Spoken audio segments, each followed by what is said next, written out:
Alors voilà le commentaire que j'ai reçu. Tu prends les chiffres qui t'arrangent. Preuve de ta malhonnêteté intellectuelle. Ça y est, il me tient le mec.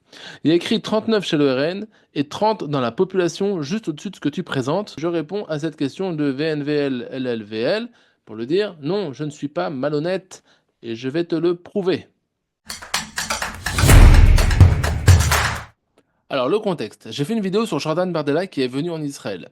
Dans cette vidéo-là, je reviens sur un intervenant qui passe sur France TV pour dire que l'ERN est aujourd'hui un des plus grands fournisseurs d'antisémitisme en France et que c'est scandaleux que Jordan Bardella vienne en Israël. Alors j'ai cité des chiffres et on me reproche de ne pas avoir mentionné cette formulation, à savoir que là où il y a 39% de sympathisants RN qui considèrent que les juifs instrumentalisent l'antisémitisme, et ben j'ai pas souligné ce fait et donc je l'ai passé sous silence dans le but de développer ma démonstration. Alors en 4 points, je vais te dire pourquoi est-ce que je n'ai pas parlé de ce chiffre.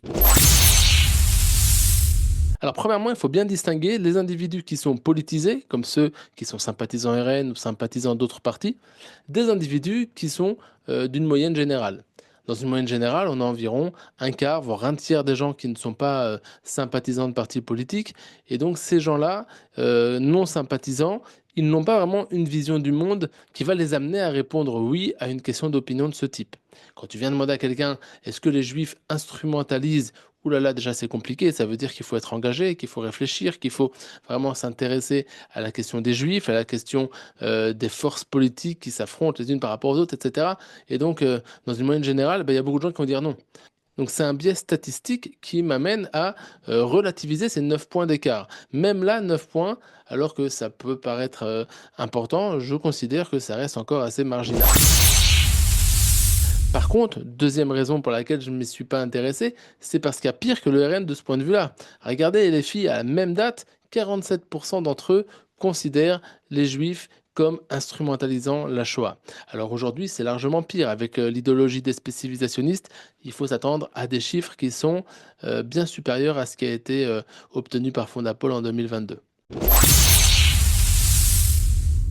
Troisième raison pour laquelle je ne m'y suis pas intéressé, c'est parce que d'après les dernières législatives et les sondages actuels, c'est le premier parti de France.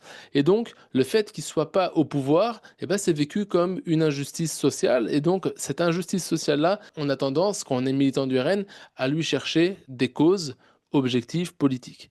Et là, bah, la question de l'instrumentalisation de la Shoah, ça peut rentrer en ligne de compte pour répondre oui pour les militants du RN, parce qu'ils peuvent très bien dire, voilà, si nous, on n'est pas aujourd'hui dirigeants au gouvernement, c'est parce que on paye finalement le lobbying des juifs sur la Shoah qui a amené Jean-Marie Le Pen à dire des bêtises, etc. Donc tout ça, c'est un petit peu de la cause de la Shoah qui est trop mise en avant. D'accord? Donc ça peut être aussi un biais qui amène à augmenter du pourcentage.